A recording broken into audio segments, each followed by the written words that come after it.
In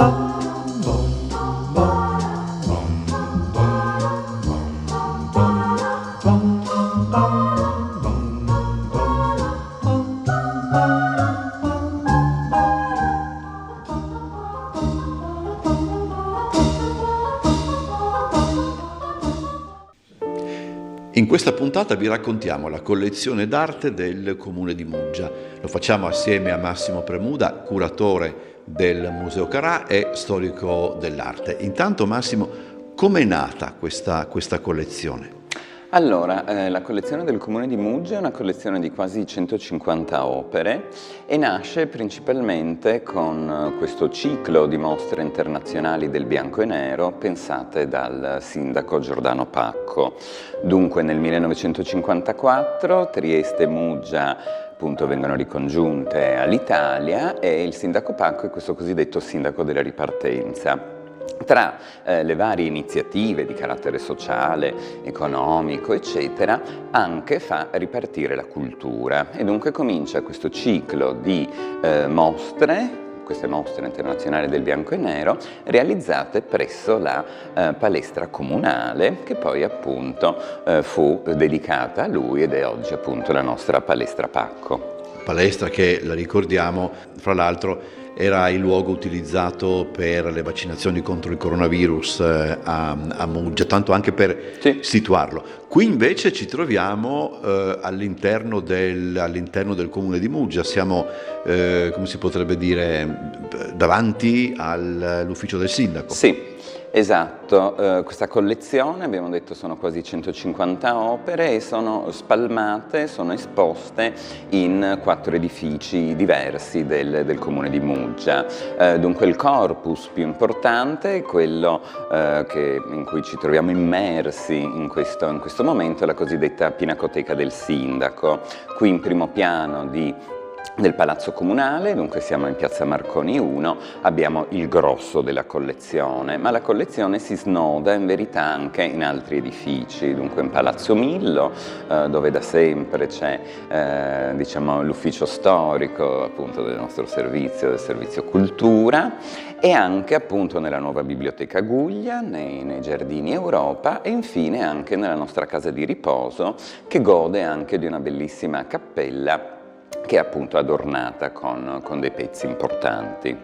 C'è una sorta di catalogazione anche per quanto riguarda l'esposizione? Allora, negli anni, appunto, in particolare una ventina d'anni fa, proprio con l'apertura del Museo Carà, si è voluto andare a rimpaginare, a ristudiare alcuni pezzi che sono quelli che sono qui intorno a noi in questo momento. È stata fatta una grande mostra che era appunto rievocava questo ciclo di mostre così interessanti del sindaco Pacco ed era una mostra con la cosiddetta formula del premio acquisto. Dunque c'era una giuria, c'era il primo, secondo, terzo premio e appunto consisteva in un premio in denaro che veniva dato agli artisti, in cambio il comune incamerava queste opere d'arte e dunque questo embrione di collezione d'arte del Comune di Muggia nasce proprio con questa formula. Poi negli anni chiaramente sono successe altre importanti esposizioni, ad esempio sempre alla Palestra Pacco in occasione del ventennale della Resistenza è stata fatta una grande mostra appunto di respiro nazionale, anche in quell'occasione lì sono state acquisite dal Comune di Muggia molte opere e poi chiaramente negli anni prima appunto c'era la Galleria d'Arte Comunale Lo Squero, in quello che oggi è il Palazzo Millo. Lì ad esempio appunto in occasioni di grandi antologiche, in occasioni di retrospettive importanti, o gli artisti hanno deciso di donare dei pezzi significativi per ringraziare l'amministrazione per la promozione del proprio lavoro, della propria ricerca, oppure appunto in altri casi è stato il comune ad acquisirle. Forse è una mia impressione. In alcuni casi sono sicuro di quello che dico, però mi pare di capire che specialmente qui c'è anche tanta parte della storia di Muggia, se vogliamo. Sì, sicuramente. Molti degli artisti e molte delle opere, soprattutto appunto tra gli anni 50-60, appartengono sicuramente al movimento del neorealismo, c'è grande attenzione per la condizione dei lavoratori e insomma dopo magari lo visiteremo assieme. Anche sulle scale ci sono questi due ritratti di fine Ottocento di due grandi imprenditori navali. Ecco, sappiamo quanto sono stati importanti i cantieri navali di Muggia, in particolare San Rocco, Felsegi. Dunque sicuramente la condizione di una Muggia operaia, di una Muggia che lavora, è stato sicuramente uno dei motivi ispiratori e anche per la scelta proprio degli artisti. Ecco, ci sono, per dire, su tutti abbiamo 3 bellissimi disegni di Giuseppe Zigaina. Ecco, ben sappiamo quanto fosse legato a Pasolini e al discorso del neorealismo e appunto alla condizione dei lavoratori. Tra l'altro anche Muggia ha partecipato alle celebrazioni per i 100 anni di Zigaina, no? Sì, sì, esatto. L'anno scorso appunto è stata una grande mostra, questo Zigaina 100, una grande mostra promossa dalla Regione Autonoma Friuli Venezia Giulia, era a cura di Francesca Agostinelli della Vania Struckel, un grande progetto che ha coinvolto tutta la regione, in cui appunto c'era stata questa call, questa richiesta di appunto tirare fuori ed esporre e valorizzare proprio dalle diverse collezioni, nei diversi musei, chi appunto possedesse opere significative di Giuseppe Zigaina, e dunque con piacere appunto per un anno abbiamo tenuto queste opere di Giuseppe Zigaina, questi 3 grandi disegni su carta, in entrata del Museo Carà, con appunto tutta una serie di racconti e spiegazioni. In particolare proprio il pezzo che sta dietro di noi, questo Ritorno dai campi, un pezzo molto significativo perché appunto è, potremmo definirlo quasi il disegno preparatorio di un grande olio che c'è al Museo Civico di Pordenone. Ce n'è uno molto simile anche al Museo Revoltella. Era insomma un ciclo preciso, ma questo fa proprio riferimento a questo pezzo importante in Museo di Pordenone. Sempre in questa sala, se vogliamo, c'è anche, del resto tu vi accennavi, una sorta di, verrebbe da dire quasi di compendio di arte italiana nella seconda metà del Novecento, se vogliamo. Sicuramente sappiamo che appunto Muggia e Trieste, nel momento in cui vengono ricongiunte all'Italia, per dire l'anno prima del 54, all'Università di Trieste era stata fatta questa grande mostra, come no, certo, importantissima, fondamentale, che anche in quel caso lì va a costituire l'embrione di questa ricca collezione d'arte dell'Università di Trieste. Se ne è parlato molto l'anno scorso in occasione dei 100 anni del centenario appunto dell'istituzione. E sì, qui a parte avere grandi artisti della nostra regione, parliamo appunto di Spazzal, parliamo di Marangoni, parliamo appunto di Zigaina, ma ci sono anche dei nomi nazionali molto interessanti, prima fra tutti un bellissimo lavoro su carta di Giuseppe Capogrossi, ma anche un'interessantissima veduta tutta milanese con questa casa a ringhiera di Treccani.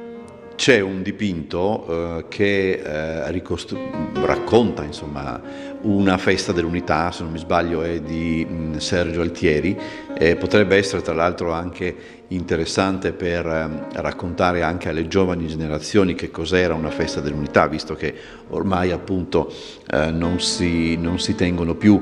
Anche lì l'uso del bianco e nero o del monocromo, a questo punto non so come è meglio definirlo, paradossalmente non distanzia il pubblico, non distanzia lo spettatore, ma lo immerge quasi di più. Sì, è un racconto, diciamo, trattato volutamente in maniera quasi naif, dunque c'è appunto tutto con questo racconto che si snoda, ci sono diverse scene di genere in cui appunto viene raccontata questa festa dell'unità come fosse veramente una festa di paese, dunque c'è chi mangia, c'è chi beve, c'è chi fa i giochi delle giostre, c'è un signore che legge un giornale, poi magari ecco, capiremo che giornale sta leggendo. No, ecco. E dunque ecco, ricrea un po' tutta questa situazione così vernacolare, ma nel senso più bello del termine. Poi qui, sempre qua, ci sono due marangoni, uno più bello dell'altro, anche nella loro, come posso dire, anche nella loro dimensione piccola e raccolta, e lì veramente si rimane davvero a bocca aperta. Sì, in verità abbiamo 4 marangoni, abbiamo 2 delle classiche vedute di Trieste, dunque c'è una bella veduta del Castello di San Giusto, una bella veduta dell'Arco di Riccardo, ma dal nostro punto di vista, appunto, questi 2 pezzi di cui stavi accennando tu sono legati proprio alla vita industriale. Da una parte c'è questo riposo allo scalo, dunque è un porto, sicuramente sarà o quello di Monfalcone o i cantieri di Trieste o di Muggia, in cui si vedono appunto degli operai che si stanno riposando sulla banchina, e dietro c'è appunto tutto questo cantiere navale. È un pezzo molto interessante, molto prezioso, perché è uno dei rarissime xilografie a 5 legnetti, che significa a 5 colori, ed è un pezzo veramente molto raffinato e molto prezioso. E dall'altra parte invece abbiamo un'altra xilografia molto significativa, perché parla proprio del territorio muggesano e rappresenta la raffineria Aquila. È un pezzo che abbiamo acquisito un paio di anni fa grazie a una mostra. Dunque parlavamo prima del fatto che le mostre generano anche possibili donazioni virtuose. In occasione della mostra Aquila e Aquilotti, storie di uomini e petrolio, che era una mostra curata dallo storico Francesco Fait e organizzata dal Comune di Muggia, siamo andati a raccontare la storia di questa magnifica, importantissima raffineria muggesana, e appunto in quell'occasione ci è stato donato questo pezzo da un collezionista. Vicino a questo marangoni c'è anche uno spazzale, se non mi sbaglio, anche molto, come dire, molto pregnante. Sì, come ricordavamo prima, nel 65 viene organizzata una grande mostra alla Palestra Pacco, per l'appunto per i 20 anni della Resistenza. In quell'occasione partecipano tantissimi artisti anche del nostro territorio, in particolare partecipa anche Luigi Spazzal con questo lavoro che si intitola Cimitero Partigiano. È appunto una piccola stampa in bianco e nero, ma veramente significativa e veramente emozionale, con questo taglio molto grafico. Va a creare appunto questa teoria infinita di croci, proprio per raccontarci il sacrificio che è stato fatto dalle persone per la conquista della libertà. Uno dei pièce de résistance, come si dice in gergo, della collezione è questo Capogrossi che sta dietro di noi. Sì, è sicuramente il pezzo più importante, più prezioso. Appunto Giuseppe Capogrossi aveva partecipato a questa mostra internazionale del bianco e nero, vince, e dunque il Comune acquisisce nella collezione appunto questo pezzo. È un pezzo molto significativo. Capogrossi già all'epoca era famosissimo in Italia, uno dei grandi rappresentanti dello spazialismo, e in questo caso questo pezzo è appunto una tempera originale, è un pezzo di grande formato e appunto ci racconta in maniera molto sintetica, molto significativa appunto questo suo tema dei rebbi, di questi denti che possono essere di pettine, di rastrello, che vanno proprio a solcare la carta e veramente a creare questa situazione spaziale assolutamente interessantissima. Qualcuno potrebbe dire è in controtendenza rispetto al figurativismo che abbiamo visto nell'altra sala, però insomma fondamentalmente nelle acquisizioni non è che si procede per generi. No, certo, era anche un'occasione proprio per far vedere la produzione in Italia. Alla fin fine appunto Muggia e Trieste per varie ragioni erano rimaste abbastanza scollegate dall'Italia, dunque era bello anche avere veramente un momento di aggiornamento e anche ricongiungersi un attimo con la cultura italiana e con i movimenti che stavano appunto attraversando il paese. in questo stesso ufficio c'è anche un bellissimo Perizzi? Sì, c'è un bellissimo e un'altra china, è un lavoro originale, questo fa parte di una donazione della professoressa Laura Safred, che ci ha donato proprio lo scorso anno 5 opere in bianco e nero molto raffinate, sono delle prove d'artista. Molto belle, ma in particolare questo Nino Perizzi è molto significativo. Ben sappiamo che Perizzi ha insegnato alla Libera Scuola del Nudo del Museo Revoltella a intere generazioni di artisti triestini, e questa è appunto una china e un inchiostro che veramente apre a moltissime interpretazioni, ed è molto interessante vedere appunto questo uso quasi giapponese della linea e di questo inchiostro appunto che sembra un nero di seppia.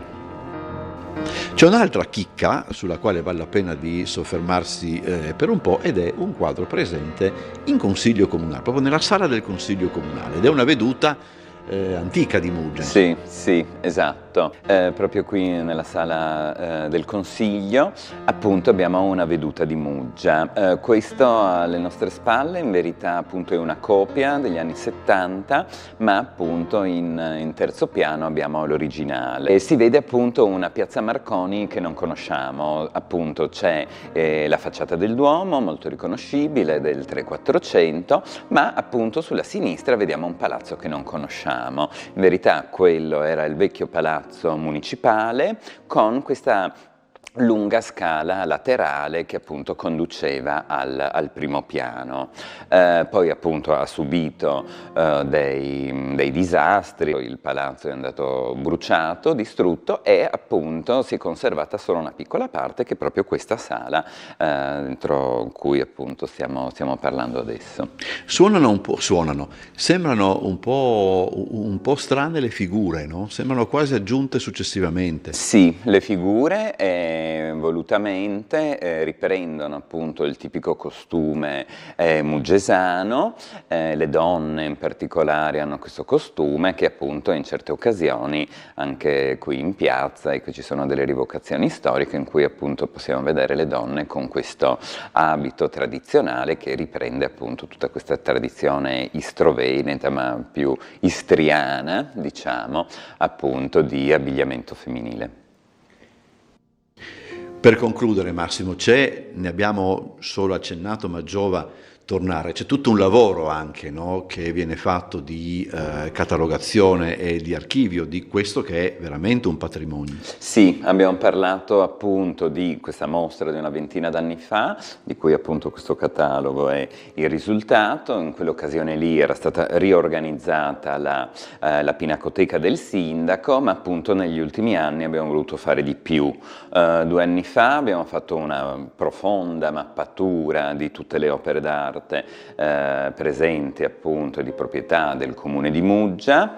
Abbiamo fatto una grande mostra al Museo Carà presentando una metà abbondante delle opere, dunque più di 70 opere, e appunto invece quest'anno siamo partiti con prima una campagna fotografica a opera di Franco Driolin, che è un fotografo muggesano di Fotodomani, e insieme a Matteo Bonanomi, che è uno storico dell'arte, forse lo ricorderete, lui ha scritto questa bellissima monografia su August Cernigoj, della collana d'arte della Fondazione CR Trieste, e appunto lui ci sta aiutando con la redazione proprio di queste 150 schede, e in collaborazione con l'ERPAC e con il SIRPAC appunto queste schede entreranno nel catalogo regionale online del patrimonio culturale. Per noi questo è molto importante perché, come abbiamo già fatto con la collezione Carà, in quel caso ci aveva aiutato Anna Krekic,